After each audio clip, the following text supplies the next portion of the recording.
Friends, welcome back to our channel. ఇవాళ పుదీనా rice ఎలా చేసుకోవాలో చూద్దామండి.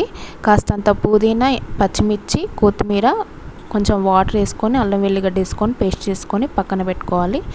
బాండీ తీసుకొని అందులో కొంచెం ఆయిల్ పోసుకొని ఆనియన్స్, కరివేపాకు, ఎండుమిర్చి, పప్పు దినుసులు వేసుకోవాలి. కాస్తంత పసుపు, ఆనియన్స్ తొందరగా వేగడానికి అందులోనే ఉప్పు వేసుకోవాలండి.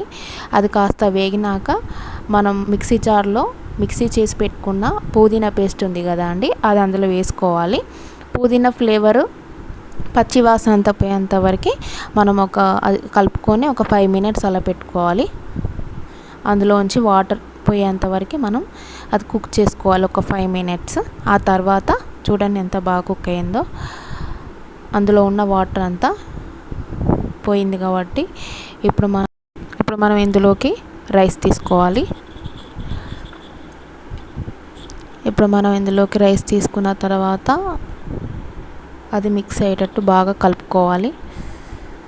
అంతేనండి, పుదీనా రైస్ రెడీ అయిపోయింది. ఇంట్లోనే సింపుల్గా రైస్ మిగిలినప్పుడు ఇలా చేసుకోవచ్చు.